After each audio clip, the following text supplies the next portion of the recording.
Imagine करें कि आप पूरे 72 दिनों तक प्लेन क्रैश में एक ऐसी जगह में फंस जाएं जहां चारों तरफ बर्फ ही बर्फ हो, न कोई इंसान, न कोई मदद और न खाने पीने को कुछ हो। बस चारों तरफ आपको अपनी मौत का साया नजर आए, लेकिन तभी आपके साथ कुछ ऐसा हो जाए जिसकी आपने बिल्कुल उम्मीद नहीं की हो। कहानी की शुरुआत होती है 13 अक्टूबर 1972 में, जब एक रग्बी टीम अपना फाइनल मैच खेलने अमेरिका से चिले जा रही थी। ये एक नॉर्मल फ्लाइट थी और जहाज के अंदर बैठे सभी प्लेयर्स बहुत खुश थे, क्योंकि उनमें से कई लोग पहली बार प्लेन में ट्रैवल कर रहे थे और ये सभी पहली बार अपनी कंट्री से बाहर किसी दूसरी कंट्री जा रहे थे। कुछ प्लेयर्स के साथ उनके फैमिली मेंबर्स भी थे जो अपने बच्चों को गेम में सपोर्ट करने के लिए उनके साथ जा रहे थे। प्लेन के टेक ऑफ करने के बाद जब वह एंडीज माउंटेन से होकर चिले की तरफ बढ़ने लगा, उस वक्त तक सब कुछ नॉर्मल चल रहा था। अंदर बैठे सभी प्लेयर्स बहुत खुश थे और विंडो सीट से बर्फीले पहाड़ों का नजारा देख रहे थे, लेकिन उन्हें पता नहीं था कि कुछ मिनट बाद उनके साथ कुछ ऐसा होने वाला है जिसके बारे में सोचने से भी डर लगता है। कुछ देर बाद अचानक मौसम खराब हो जाता है। एक बहुत ही तेज बर्फ का तूफान आ जाता है जिससे जहाज तेजी से झटके खाने लगता है। झटके लगने की वजह से सभी पैसेंजर्स घबरा जाते हैं, लेकिन अंदर बैठा एक पैसेंजर बताता है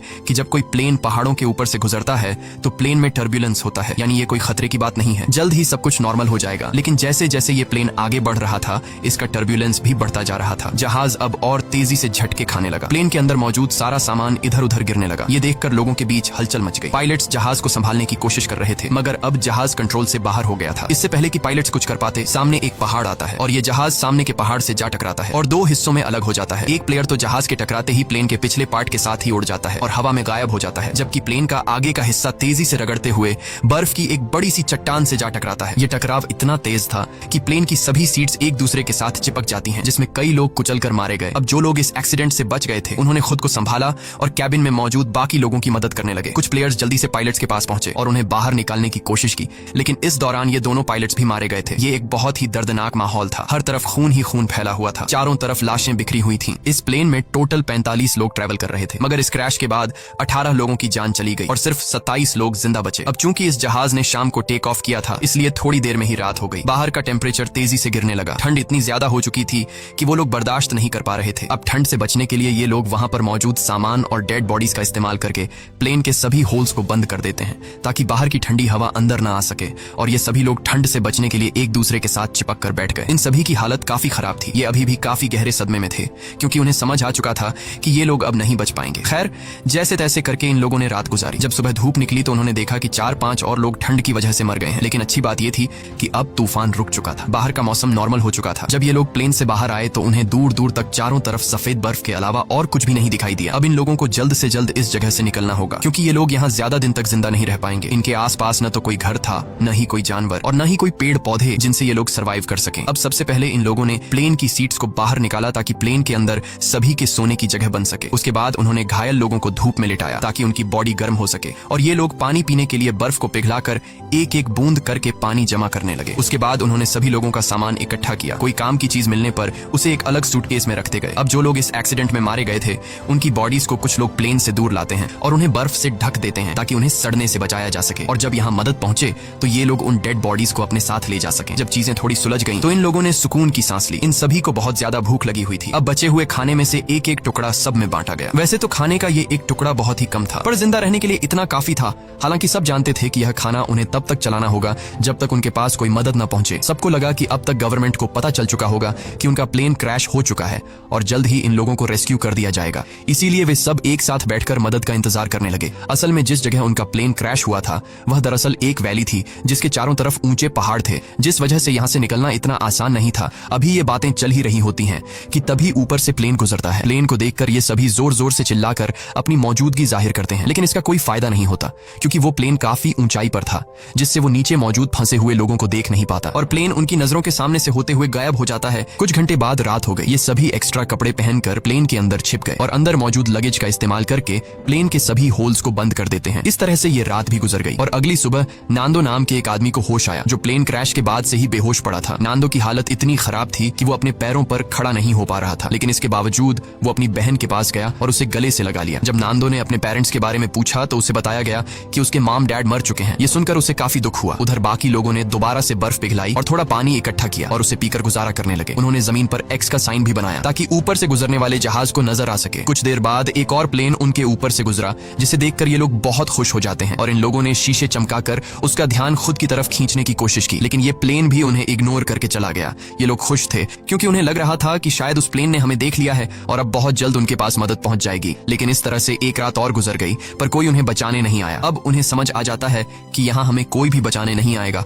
इसलिए ये लोग सोचते हैं कि हम सब इस बंद इलाके में अपनी जान कैसे बचा सकते हैं। तभी उन्हें ख्याल आया कि प्लेन के पिछले हिस्से में कुछ बैटरीज पड़ी थीं और अगर हम इन बैटरीज को यहाँ ले आए तो बैटरी की मदद से हम प्लेन के रेडियो को चला सकते हैं और बाहर की दुनिया से कांटेक्ट कर पाएंगे। अब सभी को ये आइडिया पसंद तो आया, लेकिन इस काम को अंजाम देना इतना आसान नहीं था जैसा वो सोच रहे थे, क्योंकि जहाज का पिछला हिस्सा जो क्रैश के दौरान टूटकर अलग हो गया था, पता नहीं वो हिस्सा अब कहाँ होगा। खैर, उन्होंने प्लेन के पिछले हिस्से को ढूंढने का फैसला किया। इसके बाद उन्होंने लेदर और कांच का इस्तेमाल करके कुछ गॉगल्स बनाए ताकि ये गॉगल्स तेज बर्फीले तूफान में उनकी आंखों का प्रोटेक्शन कर सके। और ग्रुप के 4 लोग उन बैटरीज को लाने चले गए। लेकिन थोड़ी दूर जाने के बाद जब उन्होंने पीछे मुड़कर देखा तो उन्हें उनका जहाज कहीं भी दिखाई नहीं दिया और अब उन्हें एहसास हुआ कि इतने सारे बर्फ के बीच किसी को भी उनका प्लेन नहीं दिखेगा और शायद इसीलिए अभी तक कोई उन्हें बचाने नहीं आया। अब ये लोग आगे बढ़ने की कोशिश करते हैं कि तभी वहां मौजूद बर्फ खिसकने लगी। ये देखकर ये लोग डर जाते हैं और वापस अपने जहाज की तरफ आ जाते हैं। इस तरह से इन लोगों को यहाँ फंसे हुए 6 दिन गुजर जाते हैं और 1 हफ्ते बाद प्लेन में मौजूद सारा खाना खत्म हो गया। अब ये इलाका बर्फ से ढका हुआ था और आसपास न तो कोई जानवर था और न ही कोई पेड़ पौधे। इसीलिए अब उन्हें अपना पेट भरने के लिए कुछ न कुछ तो करना होगा। खाने के लिए कुछ भी न मिलने पर वो लोग पत्थरों पर जमी हुई मॉस खाने लगे, जिसका टेस्ट बहुत ही गंदा था, पर मजबूरी में उन्हें खाना पड़ा। यहाँ नांदो ने कहा कि अगर उसे मरे हुए लोगों की बॉडीज भी खानी पड़े तो वो खुद को जिंदा रखने के लिए ये भी करेगा। ये सुनकर सभी लोग सोच में पड़ गए। जल्द ही इन सभी के बीच बहस होने लगी कि उन्हें मरे हुए लोगों को खा लेना चाहिए या फिर भूख से मर जाना चाहिए। कुछ लोगों का कहना था कि ऐसा करना ठीक नहीं, ऐसा करने पर हमें ऊपर वाला माफ नहीं करेगा। जिसके बाद उन्होंने अपने पेट पर पत्थर रखकर गुजारा किया। ऐसे ही वक्त गुजरता गया और वक्त के साथ साथ उनकी भूख भी बढ़ती गई। हाल ये था कि ये सभी अपने जूतों की लेस और सिगरेट तक खाने पर मजबूर हो गए। लेकिन कई दिनों से भूखे रहने के बाद उन चीजों से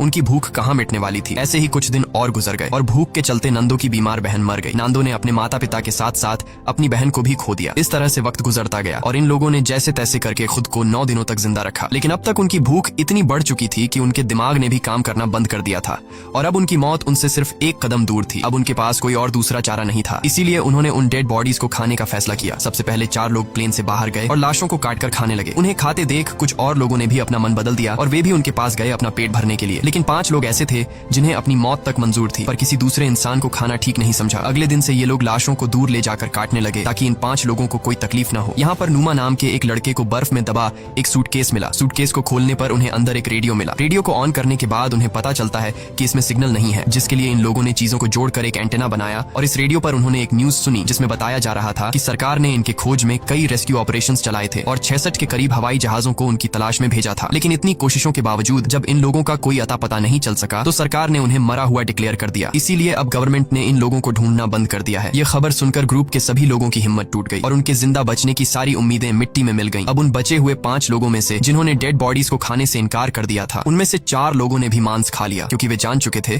कि यहाँ उनकी कोई मदद करने नहीं आएगा और अब उन्हें खुद कुछ करना होगा यहाँ से निकलने के लिए। यहाँ ग्रुप के 3 लोगों ने दोबारा से जहाज के पिछले हिस्से को ढूंढकर उसमें लगी बैटरीज को लाने का फैसला किया ताकि वे उसका इस्तेमाल करके बाहरी दुनिया से कांटेक्ट बना सकें और उन्हें बता सके कि हम अभी भी जिंदा हैं। इसके बाद 3 लोग प्लेन के पिछले हिस्से को ढूंढने निकल पड़े और कई घंटों तक चलने के बाद उन्हें प्लेन के कुछ टुकड़े मिले जिन्हें ये लोग उठा लेते हैं और साथ ही उस खिलाड़ी की लाश भी मिली जो क्रैश के वक्त उनसे बिछड़ गया था। उन्होंने उसकी लाश को दफना दिया और अपना सफर जारी रखा, क्योंकि अब उन्हें भी अंदाजा हो चुका था कि प्लेन का पिछला हिस्सा यहाँ आसपास ही होगा। घंटों की चढ़ाई के बाद ये सभी काफी थक चुके थे और इन बर्फीली हवाओं के चलते उनका सांस लेना भी मुश्किल हो रहा था। जल्द ही रात हो गई और इन लोगों ने एक चट्टान की आड़ में छिपकर रात गुजारने का फैसला किया। अगली सुबह जब उनकी आंख खुली तो ये सभी बर्फ से ढके हुए थे और इन तीनों की हालत काफी खराब थी। ठंड इतनी ज्यादा थी कि उनमें से एक की तो आंखें तक जम चुकी थीं और बाकी दोनों अपने पैरों पर खड़े होने लायक भी नहीं थे। अब उनमें आगे बढ़ने की ताकत तो बिल्कुल नहीं थी, इसीलिए ये सभी प्लेन के बाहर की लोहे की शील्ड पर बैठकर पहाड़ से नीचे उतर आए। इन लोगों को खाली हाथ देखकर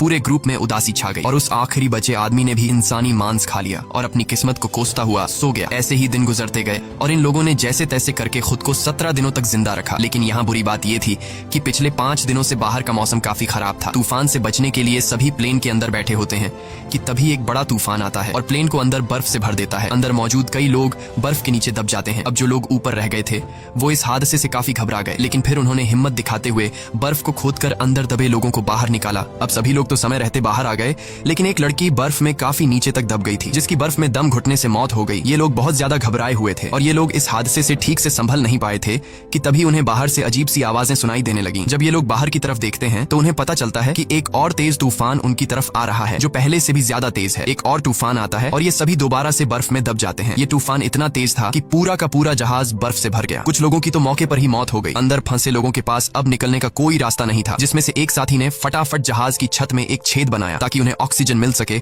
और दम घुटने से बच सके। ये लोग हाथ जोड़कर सिर्फ यही विश कर रहे थे कि अब उनके ऊपर और बर्फ न गिरे, वरना ये सभी हमेशा के लिए यहीं दबकर रह जाएंगे। कुछ घंटों बाद उन्होंने खुद को संभाला और कुल 8 डेड बॉडीज को इकट्ठा करके उन्हें कोने में रख दिया। अब इस तरह से उन्हें यहाँ फंसे हुए 18 दिन गुजर चुके थे और उनका भूख से बुरा हाल हो गया था। अब जिंदा रहने का सिर्फ एक ही रास्ता था कि वे अंदर मौजूद डेड बॉडीज का मांस खा लें, लेकिन ऐसा करना इन सभी के लिए बहुत मुश्किल था क्योंकि ये सभी डेड बॉडीज उनके अपने लोगों की थी। अब ये सब देखकर नुमा नाम के उस लड़के ने खुद पर से कंट्रोल खो दिया। वो गुस्से में आया और प्लेन की खिड़की तोड़ने लगा। इस दौरान कांच का एक टुकड़ा उसके पैर में घुस गया, लेकिन इसके बाद भी वो रुका नहीं और बर्फ में छेद करता गया। पूरे 2 दिनों की मेहनत के बाद ये सब ऊपर की तरफ छेद करने में कामयाब हुए, जिसके बाद वे सभी बाहर निकल आए। बाहर आकर ये सभी इतने खुश थे जैसे ये सभी मौत की कैद से आजाद हो गए हों। उन्होंने जिंदा बचने की खुशी मनाई और फिर बर्फ खोदकर प्लेन को बाहर निकालने लगे। इस दौरान नुमा नोटिस करता है कि उसके पैर में जो चोट लगी थी उसमें अब कोई दर्द नहीं है क्योंकि बर्फ ने उसके जख्म को सुन्न कर दिया था। हालांकि वो इस पर ज्यादा ध्यान नहीं देता और बर्फ खोदना जारी रखता है। अब आसमान में सूरज निकला हुआ था, इसलिए उन्हें बर्फ खोदने में ज्यादा परेशानी नहीं हुई और कुछ घंटों में ही जहाज बाहर आ गया। अब धूप काफी अच्छी थी, इसलिए वे सभी प्लेन के पिछले हिस्से को ढूंढने की सोचने लगे, लेकिन उन्हें कोई आइडिया नहीं था कि वे इन बर्फीली रातों का सामना कैसे करेंगे। इसलिए उन्होंने थोड़ा और इंतजार करने का फैसला किया क्योंकि गर्मियों का मौसम आने वाला था और इस दौरान इस चढ़ाई को पार करना थोड़ा आसान होगा। देखते ही देखते 34 दिन गुजर गए और अब मौसम पहले से थोड़ा बेहतर हो गया। अब जो लोग पहली बार प्लेन की तलाश में गए थे उनकी तबीयत अभी तक खराब थी और वे दोबारा से चढ़ाई करने की हालत में बिल्कुल नहीं थे। कुछ घंटों बाद उन्हें पता चलता है कि उनका एक और साथी भूख के चलते मर गया है। ये देखकर ये लोग बहुत ज्यादा मायूस हो जाते हैं और उसे बर्फ में दफना देते हैं। ऐसे ही 2 दिन और गुजर गए और 36वें दिन उन्होंने फैसला किया कि अगर उन्हें अपनी जान बचानी है तो जहाज के बैक साइड से बैटरीज लाकर बाहरी दुनिया को इन्फॉर्म करना होगा, वरना हम एक एक करके सब मर जाएंगे। जिसके बाद ग्रुप के 4 लोगों ने ऊपर चढ़ाई करने का फैसला किया और उन 4 लोगों के नाम थे रोबर्टो, टिंटिन, नुमा और नांदो। इन लोगों ने ठंड से बचने के लिए ढेर सारे कपड़े पहने और प्लेन की तलाश में निकल पड़े, लेकिन कई घंटों तक चलने के बाद भी उन्हें उनका प्लेन कहीं दिखाई नहीं दिया। तभी नुमा की तबीयत बिगड़ने लगी और वो चक्कर खाकर गिर जाता है। यहाँ बाकी लोगों ने देखा कि उसके पैर की चोट में इन्फेक्शन फैल चुका है, इसीलिए वे सब तय करते हैं कि वापस नुमा को नीचे ले जाएंगे, लेकिन नुमा ने ऐसा करने से मना कर दिया। उसने अकेले ही नीचे जाने का फैसला किया और बाकी लोगों से आगे बढ़ने को कहा। अब नुमा प्लेन के पास तो लौट आया, लेकिन उसकी हालत इतनी खराब थी कि वहाँ पहुंचते ही वो बेहोश हो गया। थोड़ी देर बाद जब उसे होश आया तो उसने देखा कि उसके साथी प्लेन से बर्फ हटाने की कोशिश कर रहे थे। वो भी उनकी मदद करना चाहता था, लेकिन कमजोरी के मारे वो हिल तक नहीं पा रहा था। दूसरी तरफ वे 3 साथी कई घंटों का सफर तय करने के बाद उस जगह पहुंच जाते हैं जहां प्लेन का पिछला हिस्सा था, जो चट्टान से टकराने के बाद टूट गया था। इसे देखकर ये तीनों बहुत खुश हो जाते हैं और प्लेन के पिछले हिस्से के पास जाते हैं। जब ये तीनों जहाज की जांच करने लगे तो उन्हें बैटरीज के अलावा और भी बहुत कुछ मिला, जैसे कि ढेर सारे कपड़े, रम की बॉटल्स और कई सारे सिगरेट के पैकेट्स। ये लोग सामान लेकर वापस अपने प्लेन के पास आते हैं, जहां उन्होंने बैटरी को प्लेन के रेडियो में डाला और बाहरी दुनिया से कांटेक्ट बनाने की कोशिश की, लेकिन बदकिस्मती से रेडियो खराब हो चुका था और इस तरह से उनकी आखिरी उम्मीद भी मिट्टी में मिल जाती है। उधर नोमा की तबीयत भी बिगड़ती जा रही थी और अब उसका इन्फेक्शन पूरी बॉडी में फैल चुका था। प्लेन से मिला खाना भी अब खत्म हो गया था, इसलिए ये सभी दोबारा से ह्यूमन मीट खाने लगे। नोमा ने खाना पीना बंद कर दिया ताकि बाकी लोगों के लिए ज्यादा खाना बचे, क्योंकि वह जान चुका था कि अब उसकी जान नहीं बचेगी। अब ग्रुप के कुछ लोग एक बार फिर प्लेन के पिछले हिस्से तक गए, इस उम्मीद में कि उन्हें कुछ काम लायक मिल सके। इस बार उनकी किस्मत ने साथ दिया और उन्हें एक वाटरप्रूफ कपड़ा मिला, जिससे जोड़कर उन्होंने एक स्लीपिंग बैग बनाया। इसके बाद उन्होंने रेडियो पर खबर सुनी कि प्लेन क्रैश को 58 दिनों के गुजर जाने के बाद अब सरकार उन्हें ढूंढने के लिए एक आखिरी मिशन चलाएगी। ये खबर सुनकर सभी में दोबारा से जान आ गई और जिंदा बचे रहने की एक छोटी सी उम्मीद मिली। यहाँ कुछ लोगों ने कहा कि हमें यहीं रुककर उनका इंतजार करना चाहिए, जबकि बाकी लोगों ने कहा कि अगर हम यहीं रहेंगे तो कोई भी हमें देख नहीं पाएगा, इसलिए हम में से कुछ लोगों को पैदल चलकर मदद बुलानी चाहिए। रात को नोमा की तबीयत बहुत ज्यादा बिगड़ने लगी। वह अपनी जिंदगी की आखिरी सांसें ले रहा था। मरने से पहले उसने सभी से कहा कि जब मैं मर जाऊं तो तुम सब मुझे अपना खाना बना लेना। ये शब्द कहकर नोमा की मौत हो गई। नोमा के इन आखिरी शब्दों से सबको हिम्मत मिलती है और उन्हें नोमा के पास से एक लेटर मिला। उस लेटर में नोमा ने लिखा था कि वह बहुत खुश है कि वह अपने दोस्तों के बीच मरा, क्योंकि उसे इससे अच्छी मौत नहीं मिल सकती। अब नोमा का लेटर पढ़कर सभी के अंदर एक अलग सा जोश आ गया और ग्रुप के 3 लोग दोबारा से मदद की तलाश में निकल पड़े। इन तीनों ने एक स्लीपिंग बैग और ढेर सारा खाना लेकर अपना सफर शुरू किया। इस बार इन तीनों ने ठान लिया था कि वे हर हाल में इन पहाड़ों को पार करेंगे और चिले तक पहुंचकर सबके लिए मदद बुलाएंगे। ये तीनों बिना रुके चढ़ाई करते रहे और जब रात हुई तो वे उस स्लीपिंग बैग के अंदर सो गए। अगली सुबह उन्होंने फिर से अपनी चढ़ाई शुरू कर दी और पहाड़ की चोटी तक पहुंच गए, लेकिन ऊपर का नजारा देखकर मानो उनकी हिम्मत टूट गई। उनके सामने पहाड़ ही पहाड़ थे और इसका मतलब था कि उन्हें अभी काफी लंबा रास्ता तय करना था। उनके मन में ख्याल आया कि वे सभी वापस लौट जाएं, क्योंकि इस सफर को पूरा करने के लिए उनके पास 3 लोगों का खाना नहीं था। यहाँ टिंटिन ने अपना खाना इन दोनों को दे दिया और खुद वापस लौट गया ताकि ये दोनों इस सफर को आसानी से पूरा कर सकें। हालांकि ये सफर काफी लंबा और चैलेंज से भरा हुआ था, लेकिन फिर भी इन दोनों ने हार नहीं मानी और आगे बढ़ते रहे। और आखिरकार 10 दिनों तक लगातार चलने के बाद इन दोनों की मेहनत रंग लाई। वे एक ऐसे इलाके में पहुंचे जहां ऊपर के मुकाबले बर्फ काफी कम थी। इन दोनों को एक साफ पानी की नदी भी मिली जहां रुककर उन्होंने ढेर सारा पानी पिया। तभी कुछ ऐसा हुआ जिसकी किसी ने उम्मीद नहीं की थी। उन्हें घोड़े पर सवार एक आदमी दिखा जो नदी के उस पार खड़ा था। पहले तो इन दोनों को उस आदमी को देखकर अपनी आंखों पर यकीन नहीं हुआ। वे समझ रहे थे कि जैसे वे सपना देख रहे हैं, पर जल्द ही उन्हें एहसास हुआ कि यह भ्रम नहीं बल्कि सच में एक इंसान है। उस आदमी को देखकर उनकी खुशी का ठिकाना नहीं रहा। उन्होंने जोर जोर से चिल्लाकर उस आदमी से मदद मांगी, लेकिन वह आदमी उनकी बात नहीं समझ पाया क्योंकि वह उनसे काफी दूर था और बहते पानी के शोर में कुछ सुन नहीं पा रहा था। इसलिए उसने एक पेपर और पेंसिल नदी के उस पार फेंकी ताकि ये दोनों लिखकर कुछ बता सकें। और इन दोनों ने उस कागज पर अपनी सारी कहानी लिख दी। कागज पर लिखी सारी कहानी पढ़ने के बाद